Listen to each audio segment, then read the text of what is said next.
What is going on, everybody? We're going to do sort of a raw sneaker review on the Jordan 1 Dior High, one of my favorite shoes of all time. Mainly because if you watch the story time of how I got $5,000, this shoe is the reason why. So I love this shoe. I know a lot about these. The release was probably, besides the Soulfly release, the worst release ever. Shout out Miami in Florida for always ruining releases, but is what it is. We're going to just jump into the history of this pair. First, why it is so significant to sneaker cultures and to people, and why it's so expensive in the first place.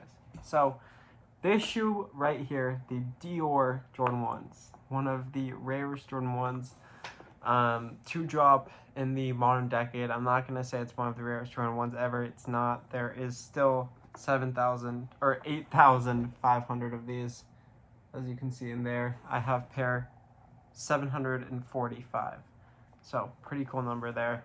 But there's a lot of these. There's 8,500 of them, so it's not like these are not existent. They exist. There's a lot of them. Just want to put that out there. They are not crazy limited like everyone sort of makes them out to be. Nowadays, they are limited in terms of stock numbers for like Jordan 1 Travis being like 80,000, 100,000. So yeah, but this pair there's still a lot of them. But basically, this pair is very important because in 2020, it previewed in the Miami, there was some sort of Miami, a Dior pre-fall 2020 show in Miami was when these shoes were debuted. Everyone went crazy. Everyone was like, this is insane. It's the first time Jordan collaborated with a high-end brand. You know what I mean? So, I mean, other than a couple in the past, but this is like the first name brand that Jordan collaborated with, which is unbelievable. You know, it's a big step for sneaker culture as a whole.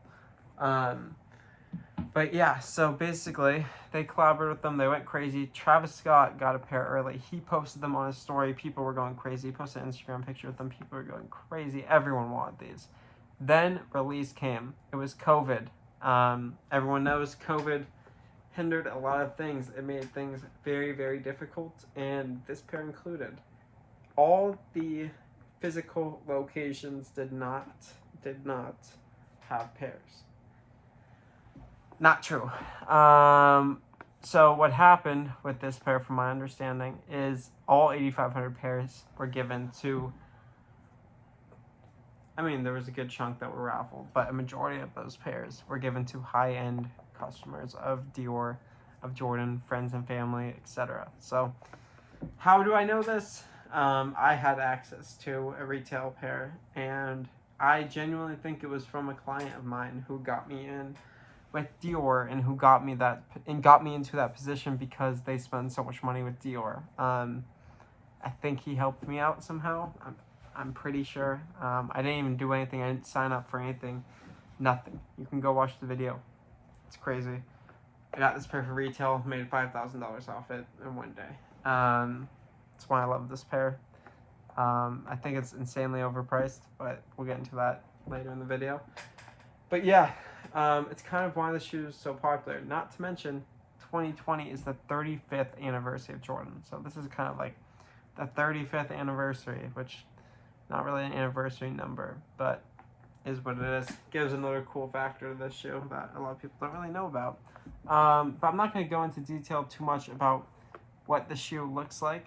I mean, everyone has seen this shoe in a million different angles. We're just going to go through the niche parts, the parts that people don't focus on. You know, I'm sure you guys have seen the outsole. I'm sure you've seen the Dior logo. The bottom, Air Dior. This is one of my favorite parts. The tongue, a lot of people don't know this.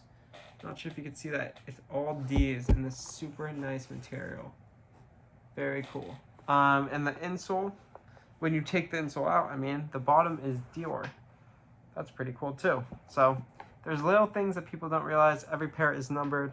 As I said, I got 785. Yeah, or 745 out of 8,500.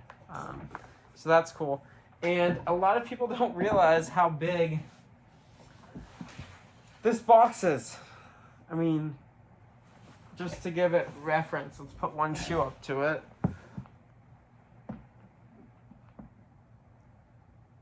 pretty big, like a lot bigger than a regular Jordan box. But the reason for that is there are a ton of goodies in here. So gonna go through it. You get these extra cream laces, which are my favorite. When I had a pair, that's how I rock them. You have to. Get the Dior.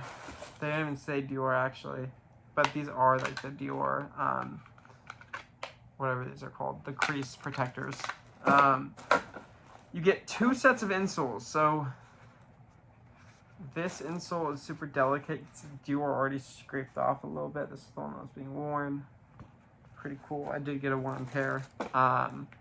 This is my favorite insole by far. You got the Dior pattern all the way up and down the insole.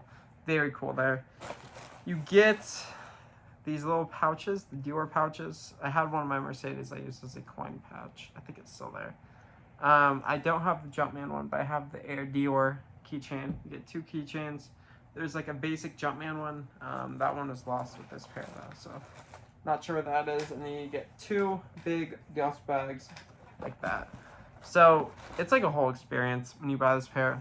It comes with a lot of stuff. It's a great pair. One of my all-time favorites. And I don't see them ever going down in value. I'm gonna be honest. I think that that pair will hold value for a very long time. And the storm right now, it's Hurricane Hillary through LA. So if you've heard rain, wind, yeah, that's what's happening. So stay safe, everyone. Hope everyone's family is good. Hope everyone's health is good. Thank you guys for supporting me and watching my videos. Thank you so much. Stay tuned for a lot more. Thank you guys, and peace out.